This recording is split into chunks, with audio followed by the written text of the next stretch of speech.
ഞാൻ ലിജിയോട് സംസാരിക്കും. ലിജി ഇങ്ങനെ ഭയങ്കര സ്നേഹമുള്ള ഒരാൾ ഇങ്ങനെ കൂടെ നിൽക്കുകയാണ്. ആ കൂടെ നിൽക്കുന്നോണ്ട് തന്നെയാണ് ഇത്ര എത്തിയതും ലിജി അല്ലേ. ഇപ്പൊ എഴുന്നേറ്റിരിക്കുന്നു സുജിത്തിന്റെ കൂടെ, 2 സ്റ്റെപ്പൊക്കെ വെക്കാൻ തുടങ്ങി. ആ വീഡിയോ ഒക്കെ കണ്ടു. എന്താണ് സുജിത്തിനെ കുറിച്ച് പറയാനുള്ളത്? അവൻ ചെയ്യും. പിന്നെ ഞാൻ കാണുന്ന മാത്രം അവൻ കാണുള്ളൂ. അതെന്റെ അപ്പന്റെ നീ കാണുള്ളൂ.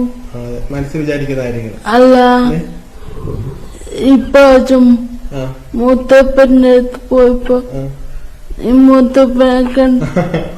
അതെ, ലിജിക്ക് പോകാൻ പറ്റുന്ന ഇടങ്ങളിലെ ഞാനും പോകാറുള്ളൂ എന്നാണ് ലിജി ഉദ്ദേശിച്ചത്. ലിജിക്ക് ഇപ്പൊ എവിടെയെങ്കിലും യാത്ര ചെയ്യുമ്പോൾ നമുക്ക് വീൽ ചെയർ ആക്സസിബിൾ ആയിട്ടുള്ള സ്ഥലങ്ങൾ ഉണ്ടാവില്ല. അപ്പൊ അതിന് എത്ര വലിയ സ്ഥലങ്ങളാണേലും ഞാനും അത് കൂടെ ഒഴിവാക്കും എന്നാണ് ലിജി ഉദ്ദേശിച്ചത്. ഓ, ലിജിക്ക് പോകാൻ പറ്റുന്നിടത്ത് മാത്രമേ സുജിത്ത് പോകുന്നുള്ളൂ. ഞാൻ ചോദിക്കട്ടെ ലിജി, ഇന്ന് നമ്മള് വാലന്റൈൻസ് ഡേ ആണല്ലോ. ഇന്നിപ്പോ അങ്ങോട്ട് ഗിഫ്റ്റും കൊടുക്കുന്നുണ്ടായിരിക്കുമല്ലോ. ഞാൻ ചോദിക്കുന്ന ലിജിക്ക് ഇനി ഏറ്റവും ആഗ്രഹമുള്ള 2 കാര്യങ്ങൾ പറയാമോ? ജീവിതത്തിൽ ഇനി ഏറ്റവും ആഗ്രഹമുള്ള 2 കാര്യങ്ങൾ പറഞ്ഞേ. 2 കാര്യങ്ങൾ. ഒന്ന്, എനിക്ക് 10 ലക്ഷം ഫോളോവേഴ്സാണ്. 10 ലക്ഷം ഫോളോവേഴ്സ് വേണം. പിന്നെയോ ആവണം. ഒരു ബേബിയെ വേണം. അയ്യോട്ടാ, വേണം. 2 നടക്കും കേട്ടോ, 2 നടക്കും. നമ്മൾ ഇനിയും കാണുമ്പോ അങ്ങനെ ഒരു ഹാപ്പി ന്യൂസും കൊണ്ട് വരണം കേട്ടോ. വരുവോ സുഹൃത്തെ? ഡോക്ടേഴ്സ് എന്താ പറയുന്നത് സുഹൃത്തെ? ഉറപ്പായിട്ടും വരാവേ. ശരി, നന്നായിട്ട് ക്ലിയർ ആവുന്നുണ്ട് കേട്ടോ ഇപ്പൊ സംസാരിക്കുന്നത്. ലിജി, നിങ്ങളെ ഫോളോ ചെയ്യുന്ന ഒരാളെന്ന നിലയിൽ ഞാൻ പറയാണ്, നല്ല മാറ്റമുണ്ട്. സുജിത്തെ പറയൂ, ഡോക്ടേഴ്സ് എന്താണ് പറയുന്നത്? നമുക്ക് പൂർണ്ണമായിട്ട് ലിജിയെ പഴയ പോലെ ആക്കിയെടുക്കാൻ പറ്റുമോ? ആക്കിയെടുക്കാൻ പറ്റും.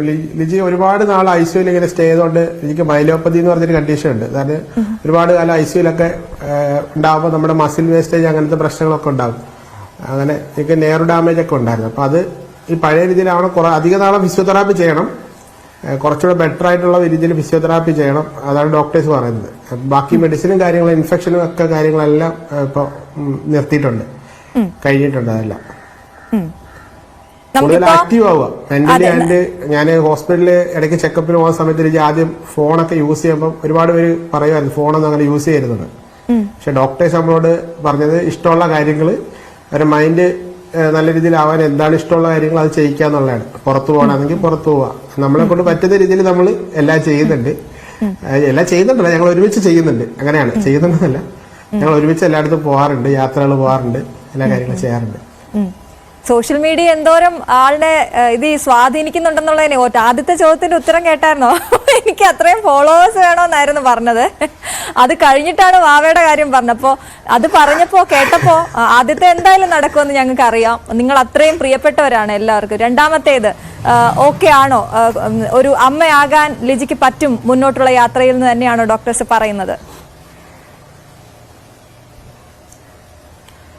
അതെ, ഇപ്പൊ ഉണ്ടായിരിക്കുന്ന പ്രശ്നങ്ങൾ കൊണ്ട് യാതൊരു പ്രശ്നങ്ങളും ഇല്ല. പിന്നെ കുറച്ച് അല്ലാതുള്ള സാധാരണ സ്ത്രീകൾക്ക് ഉണ്ടാവുന്ന പ്രശ്നങ്ങളൊക്കെ കുറച്ചുണ്ട്. തൈറോയിഡ് പോലത്തെ അല്ലെങ്കിൽ PCOD പോലത്തെ പ്രശ്നങ്ങളൊക്കെ ഉണ്ട്. അതൊക്കെ എന്നിരുന്നാലും അതൊക്കെ നമുക്കൊരു അത് നോർമലുള്ള പ്രശ്നങ്ങൾ, അത്ര വലിയായിട്ടില്ല. ഡോക്ടറുടെ അഭിപ്രായത്തിൽ അതൊരു പ്രശ്നമല്ല. ഡോക്ടർ ആദ്യം പറഞ്ഞ ലിജി ചോദിച്ചിരുന്നു ഡോക്ടറോട്. രണ്ടാമത്തെ ചെക്കപ്പ് അത് അന്ന് ലിജിക്ക് സംസാരിക്കാനൊന്നും പറ്റുന്ന രീതിയിലല്ല. അപ്പൊ ആ ഒരു സമയത്ത് ചോദിച്ചു. അപ്പൊ ഡോക്ടർ തമാശ എടുത്ത് പറഞ്ഞ് ആദ്യം എഴുന്നേറ്റ് നടക്കുക എന്നിട്ട് മതി എന്നുള്ള തമാശ രൂപേണ പറഞ്ഞു. അതൊക്കെ ശരിയാവുമെന്നും പറഞ്ഞിട്ടുണ്ട് ഡോക്ടർ. ഞാന് പ്രണയത്തെ കുറിച്ച് ചോദിക്കുമ്പോ ലിജി ഡോക്ടർ സജിത്താണ്, തിരുവനന്തപുരം ശ്രീധരൻ. പറഞ്ഞോളൂ ഡോക്ടറെ കുറിച്ച് പറഞ്ഞോളൂ. ഡോക്ടർ സജിത്ത്, തിരുവനന്തപുരം ശ്രീത്രയില് ന്യൂറോളജി ഡോക്ടർ സജിത്താണ് നമ്മളെ ട്രീറ്റ്മെന്റ് ചെയ്ത തുടക്കം മുതലേ. ഡോക്ടറുടെ ഒരൊറ്റ തീരുമാനത്തിലാണ് ലിജി ഇപ്പോഴും ജീവിച്ചിരിക്കുന്നത്. ഞങ്ങളുടെ മുന്നിലെ മനുഷ്യരൂപത്തിലുള്ള ഒരു ദൈവമാണ് അദ്ദേഹം. എന്താ വെച്ചാൽ ലിജിയുടെ അസുഖം സീരിയസ് ആയിട്ടിരിക്കുന്ന സമയത്ത് ഒരു 6-7 മാസത്തോളമായി. ഇപ്പൊ ഒരേ കിടപ്പാണ്. അപ്പൊ അവരെ ഒരു തീരുമാനത്തിൽ നമ്മൾ ഒരുപാട് കാലമായിട്ട് ട്രീറ്റ്മെന്റ് ചെയ്യുന്നു, കുറെ പൈസ ചെലവാക്കുന്നു, പോസിറ്റീവായിട്ടൊന്നും കേൾക്കുന്നില്ല. അതിന് പ്രശ്നം വരുമ്പോൾ അവരുടെ ഉള്ളിൽ ചിന്ത വരും. എന്നാൽ പിന്നെ അടുത്ത സ്റ്റെപ്പ് എന്ന് വെച്ചാൽ ലിജിയുടെ തലച്ചോറിൽ ബ്രെയിൻ സ്റ്റെമ്മിനുള്ളിലാണ് ഈ ഒരു ഇൻഫെക്ഷൻ ഉണ്ടായത്. അപ്പൊ അവിടെ എന്ന് വെച്ചാൽ ബയോപ്സി ഒന്നും ചെയ്യാൻ പറ്റാത്തൊരു ഭാഗമാണ്. ഈ നമ്മുടെ ഹാർട്ടും ലങ്സും ഒക്കെ ഇരിക്കുന്ന ഒരു ഭാഗമായിട്ട് ബയോപ്സി ചെയ്ത ടേബിളിലെത്തുക, അങ്ങനത്തെ പ്രശ്നങ്ങളൊക്കെ ഉണ്ടാവും. അപ്പൊ അതിനെ ഒഴിവാക്കാൻ വേണ്ടി ഡോക്ടേഴ്സ് പരമാവധി ഇങ്ങനെ ഈ മെഡിസിനിലൂടെ പൊക്കോണ്ടിരിക്കുക, ഇൻഫെക്ഷനെ കുറയ്ക്കണമല്ലോ. അങ്ങനത്തെ സമയത്താണ് അവസാനം ഒരു തീരുമാനം ഒരുപാട് വരുന്നത്. എന്നാൽ നമുക്ക് ലിജിക്ക് പെട്ടെന്ന് BP ഒക്കെ ലോ ആയി, ഒരു 60-40 അങ്ങനെയൊക്കെ പോയി. വെച്ചാല് വളരെ മോശം അവസ്ഥയാണ്. അപ്പൊ സർജറി ചെയ്യാന്നൊക്കെ പറഞ്ഞിരുന്നു. അപ്പൊ സൈത്ത് സാറിനൊക്കെ പറഞ്ഞു നമുക്ക് സർജറി ചെയ്യേണ്ട, നമുക്ക് ഒരാഴ്ച കൂടെ ഒന്ന് വെയിറ്റ് ചെയ്യാം, എന്നിട്ടൊരു പുതിയൊരു ഇഞ്ചക്ഷൻ സ്റ്റാർട്ട് ചെയ്യാം. ഒരു ഏകദേശം 2.5-3 ലക്ഷം രൂപയുടെ ഇഞ്ചക്ഷനാണ്. അതൊന്ന് ഇമ്മ്യൂണോഗ്ലോബിൻ എന്ന് പറഞ്ഞ ഇഞ്ചക്ഷനാണ്. അത് സ്റ്റാർട്ട് ചെയ്ത് കഴിഞ്ഞാൽ നമുക്ക് ഒന്നുകൂടെ ചെക്ക് ചെയ്യാന്നൊക്കെ പറഞ്ഞിട്ട് പിന്നെ ഒരു 5 ദിവസം കൂടെ വെയിറ്റ് ചെയ്തിട്ട് ഒരു MRI എടുക്കണമെന്ന് പറഞ്ഞു. അങ്ങനെ ഇഞ്ചക്ഷൻ സ്റ്റാർട്ട് ചെയ്ത് ഒരു 3 ദിവസം കഴിഞ്ഞപ്പോൾ ലിജിക്ക് ചെറിയ കൈക്കൊക്കെ അനക്കമൊക്കെ കാര്യങ്ങളൊക്കെ സ്റ്റാർട്ടായി. ഒരു 6-7 മാസം ആവുന്ന സമയം അപ്പോഴത്തേക്ക് ഡോക്ടറുടെ തീരുമാനം. അതുപോലെ എന്നെ ഒരു മകനായിട്ട് സ്നേഹിക്കുന്ന പോലെയൊക്കെ എനിക്കൊക്കെ തോന്നി അദ്ദേഹം. വളരെ അദ്ദേഹം മാത്രമല്ല, അദ്ദേഹത്തിന്റെ കൂടെ ഒരുപാട് പേരുണ്ട്. അദ്ദേഹത്തിന് എടുത്തു പറഞ്ഞു വെച്ചാൽ അദ്ദേഹം നമ്മളോട് അത്ര അടുത്ത് ഇടപഴകിയ ഒരു മനുഷ്യനാണ്. അപ്പൊ ഒരു അവസരത്തിൽ എനിക്ക് അദ്ദേഹത്തിന് എടുത്ത് പറയണമെന്ന് തോന്നും ചില തീർച്ചയായിട്ടും. സുജിത്ത്, ഞാൻ ലിജിയോട് ചോദിച്ചു, അതെ തീർച്ചയായിട്ടും ഞാൻ ലിജിയോട് ചോദിച്ചു ആഗ്രഹം എന്താണെന്ന്. സുജിത്തിന്റെ ആഗ്രഹം എന്താണ്? ഏറ്റവും ഇനി ആഗ്രഹിക്കുന്ന 2 കാര്യങ്ങൾ എന്ന് ചോദിച്ചാൽ സുജിത്ത് എന്ത് പറയും?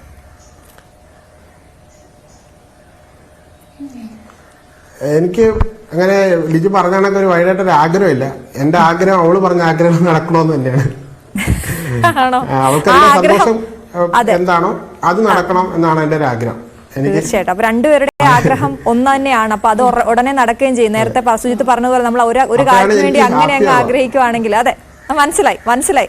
ഞാനൊരു കാര്യം ചോദിക്കട്ടെ, ഒരു റീല് കണ്ടായിരുന്നേ, നിങ്ങൾ ആൽബം നോക്കുന്ന ലിജി ആൽബം നോക്കുന്നു, എന്നിട്ട് പറയുന്നു നല്ലൊരു പെങ്കൊച്ച് നിൽക്കുന്നു, കല്യാണം കഴിച്ച് പോയി എന്നൊക്കെ പറയുന്നുണ്ട്. ആ നല്ലൊരു പെങ്കൊച്ചിനെ ഇഷ്ടപ്പെട്ടത് ആ പ്രണയം എന്ത് കാര്യത്തിലായിരുന്നു? ലിജി ഭയങ്കര നല്ല ഹ്യൂമർ സെൻസ് ഉള്ള ആളാണെന്ന് മനസ്സിലാവുന്നുണ്ട് ഇപ്പൊ തന്നെ ഇങ്ങനെ ഇരിക്കുമ്പോ പോലും. അപ്പൊ അന്നേരവും ഹ്യൂമർ സെൻസ് തന്നെയാണോ ഇഷ്ടപ്പെടുത്തിയത്, അങ്ങോട്ടേക്ക് ആകർഷിച്ചത്? അതെ.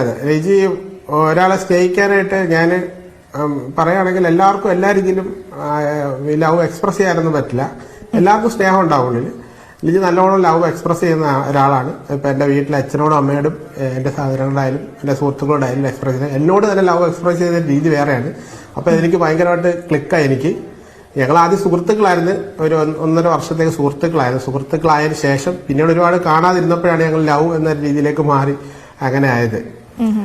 ആ സമയത്ത് എന്നെ എക്സ്പ്രസ് ചെയ്തൊരു സാധനം എനിക്ക് സ്നേഹിക്കുന്ന ഒരു രീതിയാണ്. അപ്പൊ അവള് ഒരു ഗ്രാഫ് വരെ എന്നെ സ്നേഹിച്ച് വെച്ചിട്ടുണ്ടായിരുന്നു ഈ ഒരു ഹോസ്പിറ്റൽ കേസൊക്കെ എത്തുന്നതിന് മുന്നേ. അപ്പൊ ആ ഒരു ഗ്രാഫ് എനിക്ക് എത്താൻ പറ്റിയിട്ടില്ല എന്നെ സ്നേഹിച്ച ആരാളാണ്. ഇപ്പൊ എനിക്ക് തോന്നുന്നു ലൈഫിൽ സക്സസ് എന്താ വെച്ചാൽ ഞാൻ ലിജി എത്തിയ ആ ഗ്രാഫ് വരെ ഞാൻ എത്തിയിട്ടുണ്ടെന്ന് എനിക്ക് തോന്നുന്നത്. ആണോ? ഇപ്പൊ എല്ലാം ചെയ്തു കൊടുക്കുന്നത് സുജിത്തല്ലേ? ഇഷ്ടമാണ് അങ്ങനെ? ലിജിക്ക് ഇപ്പൊ എല്ലാം സുജിത്ത് തന്നെ ചെയ്തു കൊടുക്കണം എന്നാണോ? അത് ഞാൻ ചെയ്തു കൊടുത്താലേ അത് പെർഫെക്റ്റ് ആവുള്ളൂ. ഓരോരുത്തർക്കും ഓരോരുത്തർ ഏറ്റവും അടുത്തൊരാളായിട്ടുണ്ടാവുമല്ലോ ജീവിതത്തിൽ. പറഞ്ഞാൽ അവൾക്ക് ഇപ്പൊ ഏറ്റവും അടുത്തൊരാൾ ഞാനാണ്. അവൾക്ക് ഞാൻ ചെയ്യുന്നതാണ് കംഫർട്ടായിട്ടുള്ള കാര്യങ്ങൾ എന്തൊക്കെയായാലും. പിടിക്കാതെ എത്രയെങ്കിലും സെക്കൻഡുകളൊന്നും നിൽക്കുവോ? ഒന്ന് നിർത്തി നോക്കിയപ്പോ എന്താണ് അവസ്ഥ നടക്കുന്നത്? നിൽക്കുന്നുണ്ട്, വാക്കർ നിൽക്കുന്നുണ്ട്. ഇപ്പൊ നടുവിന് ചെറിയൊരു ബാലൻസിങ് പ്രശ്നമുണ്ട്. അത് കുറച്ച് നാളുകൂടെ നമുക്ക് സ്റ്റാൻഡിങ്ങിൽ കിട്ടണം. എന്നാൽ ഇപ്പൊ നടക്കുന്നുണ്ട്, 2 സ്റ്റെപ്പൊക്കെ എടുത്ത് നടക്കുക. 2 അല്ല, കുറച്ചധികം സ്റ്റെപ്പ് നടക്കും. അത്യാവശ്യം ഒരു 50 മീറ്റർ ഒക്കെ വാക്കറിൽ 2 ഹെൽപ്പിന് കൂടെ നിന്നാൽ മതി. കാല് പൊക്കി വെക്കുന്നുണ്ട്, പക്ഷെ എന്നാലും നടുവിന്റെ ഒരു ബാലൻസിങ് കറക്റ്റ് ആയിട്ടില്ല. അപ്പൊ നമ്മളിവിടെ കോഴിക്കോട് മേത്ര ഹോസ്പിറ്റലിലാണ് ചെയ്യുന്നത്. അപ്പം അവിടുത്തെ ഡോക്ടർ പറഞ്ഞ് നമുക്ക് കുറച്ചാളൂടെ ബാലൻസിങ് കറക്റ്റ് ആയി കഴിഞ്ഞാൽ നല്ല രീതിയിൽ നടക്കാൻ പറ്റും എന്നുള്ളതാണ്. ഞങ്ങൾ അതിനു വേണ്ടിയിട്ട് ഇങ്ങനെ ശ്രമിച്ചുകൊണ്ടിരിക്കുകയാണ്. കിട്ടുന്ന സമയമൊക്കെ അത്തരം കാര്യങ്ങളാണ് ചെയ്യാറ്.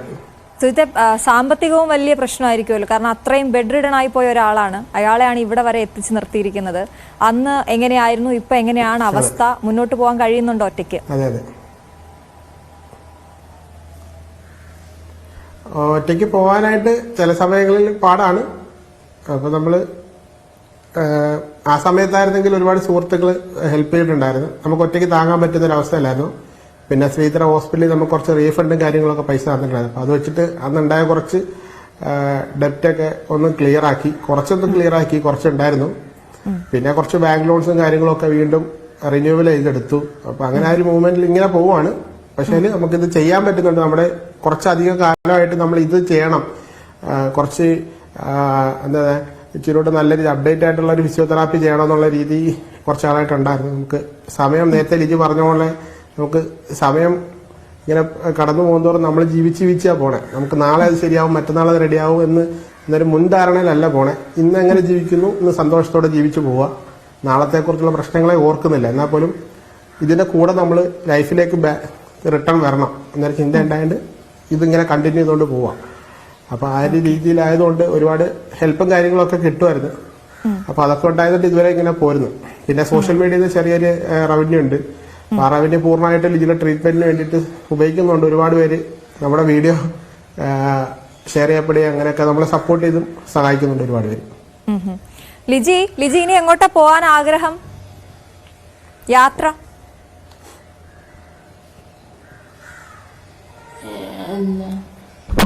കേരളത്തിൽ ഇനി വയനാട്, കാസർഗോഡ് അത്രേ ഉള്ളൂ. ബാക്കിയൊക്കെ കവർ ചെയ്തു. ലാസ്റ്റ് ബാക്കിയൊക്കെ ഞങ്ങൾ കവർ ചെയ്തു. അടിപൊളി. അപ്പൊ ട്രിപ്പാണ് രണ്ടുപേരും കൂടി അല്ലേ? ലിജിയുടെ വീട്ടിൽ ആരൊക്കെയുണ്ട് ലിജി? വേറെ ആരൊക്കെയാ? ട്രെയിനിൽ യാത്ര ചെയ്തു.